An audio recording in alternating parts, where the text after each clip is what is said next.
ndị be anyị nke na-eme onye nna fọdụkọdụ ugbu a bụ ọcha TK n'ụbọchị nke taata. Asị m ka m wetara unu nke anyị na-akpọ okwu a na-asa anya. Okwu a na-asa anya bụ ebe anyị na-adọwa okwu a ma dorie ya ọnụ. Okwu ahụ ndị mmadụ na-atụ ụjọ ikwu mana ha matakwa n'eziokwu. Ebe a anyị na-ekwu ya. Wee sị na anyị ga-ekwute na ya bụ okwu ka a mara ka o si adị. Na ọtụtụ ihe emebigo ndị be anyị. Ọtụtụ ihe emebigo. Ọ na-eme mbanye na fonu m wee na-agụ ihe na-emegasị n'obodo anyị bụ Naịjirịa, ma ọ na-agbawa m obi. Mgbe sị mba ka ekwute n'okwu maka ya ụfọdụ ya bụ ife na-eme nọ. Unu n'anya unu ga-afụ na ọ bụrụ ọsọ m na ebe a ụmụ ọmarịcha nwaada mụ na ya nọ gafego na ọmụ na ya ga na-eme ya bụ ife taata. Ọmụ na ya ga-etinye ya bụ okwu ọnụ, ya bụ okwu a na-asa anya, mụ na ya ga-akapịa ya ọnụ ndọwa ya agbata. Mana ịmagodo na onye ọ na-agwa awa ụmụ a ga-agwa ụnụ kọwatara m maka ebe ọ na ebe a, so ọ ga-aka mma ka o were ọnụ ya gbuo na onye ọ bụ. Nne biko gwa ọha na eze niile n'anya anya. Aha m bụ Ugochi na-aza Blessing, mana ihe a jiri mara m bụ Nazi. Abụ m onye Enugu steeti na obodo Naijiria. A sịkwa m ka m soro bịa tinye okwu ọnụ n'ihe ndị a na-eme n'obodo a. Maka ihe a na-eme n'obodo a, obi agbawago m. Obi agbawago m, like obi m adọrigo adọri. Because ọ wechara ụmụ ihe ụfọdụ ọ ga-abụ ịfụcha ịmanụ na ọ ga-adịkwazị ka gasị na ụwa na-achazi ịbịa na mmebi. Mana ama m na Chineke bi n'eluigwe site na elekshọn nke a ga-eme ihe ga-aga dị na mma. Ọ dịzikwa nnọọ ka na-agbazi ọsọ, anyị ebidogo okwu gawa na elekshọn. A ga-eji nwayọọ nwayọọ na-arịpụta. Ndị be anyị nke bụ isiokwu bụ na dịka m si kwuo ihe mmemme a, this program ị na-ekiri kịta, ana m akpọ ya okwu a na-asa anya. Ọ ga-amasị m ma ọ bụrụ na isonyere m Igbo Oje na Mmụọ n'akara Facebook @ọchatk, n'akara YouTube @ọchatk, n'akara Twitter m @ọchatk. Maka na abụ m onye ịkwalite ihe gbasara omenala na asụsụ Igbo na-adị mma. Ọ ya mere ige ntị hụ na ọ dị ka m na-asụzi Igbo na-asụ Igbo, mana anyị ga na-atụgwa ya atụgwa maka ndị ngafe na ndị ọzọ na-abụrụ ndị Igbo ga na-ekiri anyị. Ya bụ na anyị ga na-eme nke a na-akpọ code mixing ya code switching maka ndị gụrụ akwụkwọ. Anyị nwere nke mbụ a chọrọ ikwu maka ya taata, biko na ndị be anyị wụ ihe gbasara POS na ego. Ndị be anyị agụtara m ya na news mgbe nwa na Central Bank, ụlọ ọba ego etiti, jikwa wee bịarịara anyị naira anyị na-amaneji. A na-ekwu na naira na ọnọzi egwu ụna, ọ na-ada ihe ike mmụọ, asị ka ebigharịa ya. Ihe mere eji bịarịa ya mụọ awụ ọchata ike amarakwa m ya dịba. Ebigharịcha ya wee ego si anyị na anyị ga-agbanwe ego ndị nke ochie, that we should go to the bank and start changing our old 200 naira, 500 naira, 1000 naira currencies to the new one. Since December, anyị akara okwu ego a. Since December, ewee anyị nọ na January 31 ka ihe nwa ga-ejikwa mee nkewa.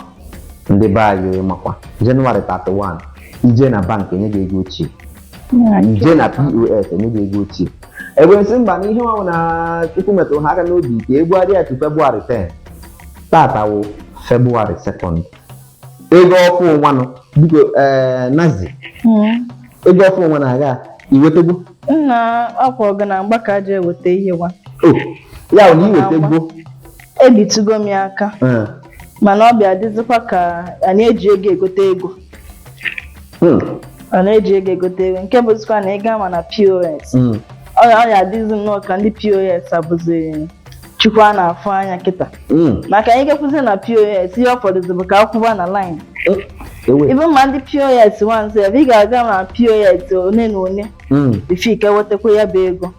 Nke ga na POS start n'ụtụtụ taa. Tata bụ February n'ụtụtụ taa. Nke a juru m anya na m afọ ebe m ga-eme POS. M ga na POS ịtọ asị na-ewere ego. Nenu nke nọ nsizi ka nga si anya nyekena m nwa 2000 ka m ji jelu mkpa m. Asị m na 2000 bụ 400 bụ ego charges. Ohoho. Nyewakwanụ nwoke ka m nyenu gị 200 ka m nwere 200 wee bara uru ọzọ. Ọzọ m na ọ bụ na mmadụ ime aka njebegode ejebe. Ka ndị ọ dị mkpa mee. Ka ndị arụ nke ka nke bụ na ndị mmadụ na-ayọ ya biko ka ha mee. So ihe nke a riri m ọnụ. Ihe nke a riri m ọnụ ezi. Ndị gba ya na-afụgo ya. 200 naira eji eweta 10,000. Kịta azụ 2,200. Ya bụ na 1,000 naira. 2,400 akwa. 2,400. Ya bụ tinyere 1,000 naira kwụọ 20% of the money tupu enye gị 800. Ndị gba ya na-afụ ihe na-eme na Nigeria. Ihe nwa jikwa weda they have reprinted our money to stop corruption and bribery. Ewerezie ego na-ego ego. We now buy money with money. What a wonderful country I know and Dubai. Only in Nigeria is the only country that you will buy money with money. That is, you will use money to buy money. Money baby. On Afugani Abiko, all in Africa, all in the Kiria, Yawana, Yabu him over question totally. Why in a comment section no Makanadika I na double whereby I had a group with it. On Afugani him a Nazi. With the 2007 with the 400. Nke ya to the manke mo one onwemo. I can't take an auto to can make transfer. This service is currently not available. Ihe butere mo na no zipen onye ga-enye m ego nwannu ayo katagbo m n'okwe ka mmezere ya transfer. Service currently not available. Mgbe na-ajụ cashless economy anyị nwannu ga-esi awọ. Is this how we are going to do the cashless economy?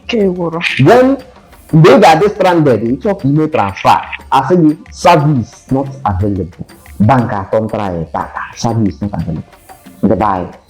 Because we don't know many close email or else come job. Makana uru ko ona amara kwa na oge erigo. Mgbe a ga-eji nwa ya weta ego anyị, anyị ekechi ndị a na-ekechi n'ukwu akwa. Onwe ndị a ga-enye egwu na nyi aka gbuolie. Maka na adịkwa ka obodo manya na ego amadi mepere na bank dịkwa ka onye na-enwere ego. If you cannot transfer that money as at when due and when you want, kehichi ni nwe ya. Anu m ụfọdụ ndị ga na ATM nwanụ asị ha na ha ma wetara 20,000. Ya na ọ na m chọrọ ime a business ọ na m chọrọ ịkwụ rent. Otu agbuno m for obere ka ọ na-expire. Ọ na m chọrọ ịkwụ rent nkịta agwazie m na m na-ewekara 20,000 landlord mana sị na ọ chọrọ cash ka efe m ya emezi. Mgbe na-asị biko ndị ihe a dị n'aka unu ikwe ya ọnụ. Ndị okwu a dị n'aka ma a na ihe unu gene gbagharịa na agbagharịa. Maka na onye agara aga wu yesterday e mere protest n'Enugu mana akara aga na nke ahụ mee na Benin ọ dị ka enekwu mana Kano anụkwudi na ndị Kano na Sokoto ji sifa frank azụ aka na ọ bụrụzi naira maka na naira adịrọ gaa anyị ka ya nwere ego anyị ọ dịrọzi like our own naira is scarce in Nigeria. No be dollar we dey talk o. Nigerians are now using sifa to transact business in the north. This is very sad and quite appalling. Manu do the kind of them. Ka anyị nwere nwayọ na-arịpụta. Ihe ọzọ a chọrọ ịkụzi maka ya na wasn't in the US awụrụ fuel.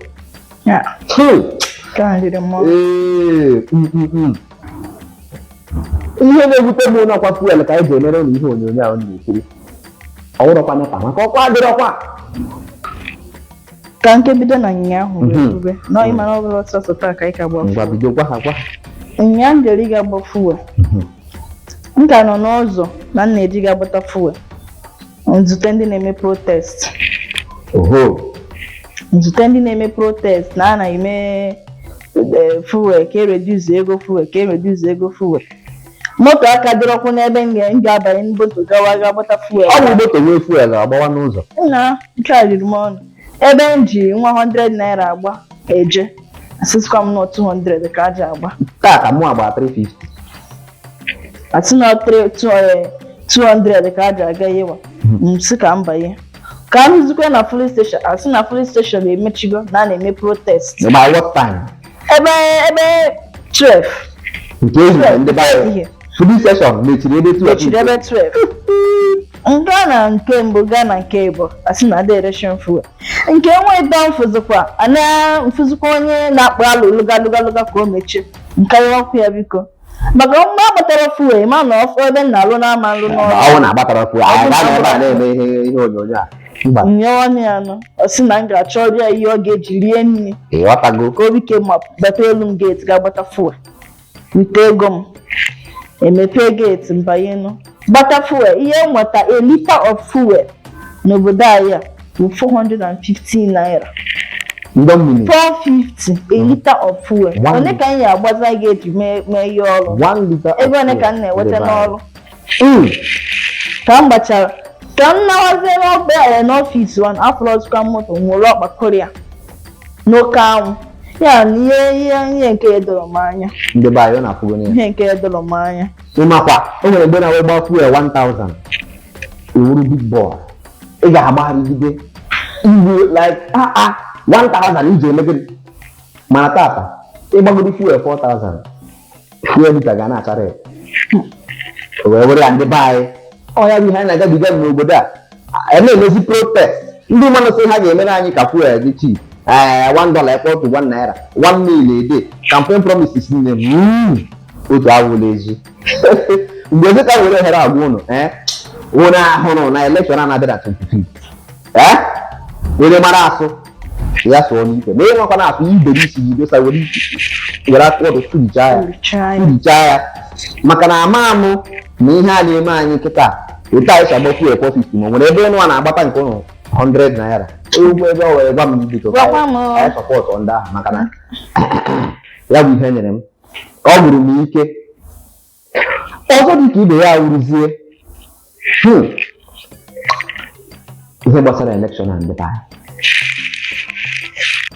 elekshọn ha kpụdebe nso onye ọbụla na-asa ya ọ ga-eme nke ọ ga-eme nke a ndị from consumption to production ndị a town hall different from Balablu ndị unifiers that cannot unite their party onye ọbụla na-akọ na-eme na-agagharị up and down agwee na-asụ biko unu ahụla ihe anyị na-agabiga n'aka ndị nke na-anọ anyị na-agbakwa na fuel 450 a liter election a na-abịanụ ndị be anyị biko kwanụ for biko mus Biko Ndonu, I beg. We take God, they beg on. I for say, vote your conscience, but I don't trust some of you. Because Aga carry go so much infrastructure. I beg. Make una just help us to help ourselves. Don't sell your vote, Biko, because either are 5,000. 5,000 naira for 4 years. 8 years na maka ọ ka bụ na onye chicha ọ chọrọ echi ọzọ. Okay. 5,000 naira for 8 years. Mgbe ha ka nwere ike erete ya ma abịakwa after 4 years, mana a ga-emekwa election. 5,000 naira for 4 years. Chekie ya. Ọwa ọtụrụ ya. Biko na onye mara ihe dị mma ya mee ya. Ka ọ hapụ ịdị ka. Because election now is very, very important. All one do or die affair this time around. Because we want to save the soul of this country. All which are a town hall different from Onuama. I make it about different shades of blue. Bulaba, Bala blue, sky blue, Onuama. Man, when Kunu game, one day here on our home in Nigeria Republic because of our never. Naira adro, fuel adro, bread, bread is the son so. Millionaires na atazike kita boski anaghị ha ji eme before ozike boski na replace bread o nwere zike pure water 30 naira 25 naira abụọ 50 me ya chọrọ kwa ịgaba o riri m ọnụ ndị baị mgbe na-asị biko nyo ka ihe na-esa anya na election a na-abịa abịa cheta na ọ bụ okwu a na-asa anya ka anyị na-ekwukwa ebe anyị adị atụkwa egwu kama na ya ama mkparịkwa mmadụ ọkwa ya bụ ihe na-ebe a biko na-asị every youth of this country oge erugo let us take back this country. Yes. Maka na ụlọ ihe iPhone ụta m si nwee obere iPhone na akịta asị gị nọ yahoo so na onwe ndị nwere ihe na-akpọ remote jobs that can work from anywhere at any time. Biko ụlọ mara onye ahụ na-support youth onye ahụ dị young onye ga-ejidenwu glass cup ma enye ya ṅụọ mmiri nke okwu aka onye wụta ọ nọ na Sokoto before 2 hours ọ nọ na Bauchi before 3 hours ọ nọ na Gombe aka na-eti efe ya na Port Harcourt. Ebe ahụ gwara anyị na this is a job na ọ ga-apasị interview na ọ na-achọ ka anyị ya the mandate ma ọ bụ na ịdị imo ya wọdị. Onye ahụ nka na-ekwutegodi ihe na-aba anyị na ntị na-awụrọ ndị sayị na ha nwere structure up and down. Structure gịnị? Ebe a na-eme vote buying, ebe a na-ebu ballot box, a na-akọ inyo. Biko ka anyị sọpọtụ ọnụ onye nke ahụ dịrị anyị na-asọpọtụ anyị, onye ma ihe a na-arụnụ gafọ ndị edukeshọn na ihe niile. Ọ ihe anyị chọrọ n'obodo a ka anyị na-aga n'iru ndị be anyị. Biko mgbe esi ka m werekwe ohere a kene ndị na-akwado anyị, ya bụ ndị Afi-Arts na ndị Ikenga Nation. Mgbe na-asị unu biko sonyerenụ ndị Afi-Arts n'Igwe Ojii na Mmụọ n'akara Facebook, Instagram, Twitter na YouTube ha @Afi-Arts. Unu esonyeziere ndị Ikenga Nation n'akara Igwe Ojii na Mmụọ ha na Facebook @Ikenga Nation @Maazị Agụ, na Instagram @Ikenga Nation ya na @Maazị Agụ, na YouTube @Ikenga Nation ya na @Mmụta Dị Ụtọ. Mgbe na-asị biko onwe ihe ọbụla m chọrọ ka anyị kwuo maka ya depụtara n'anya na comment section, anyị ga-eti ihe ọnụ, ihe a na-eme ewee na-aga n'anya. Mgbe na-asị ndị be anyị na ọha na eze ndị kiriri anyị tata, ana m asị nke onye chiri ya zere, chetakwa na ọ bụ mụnwa Maazị Ọcha TK na Nazi mere okwu a na-asa anya nke ụbọchị nke taa. Mgbe na-asị unu ruo mgbe ọzọ m ga-abịakwa ebe a, ka emesịa m.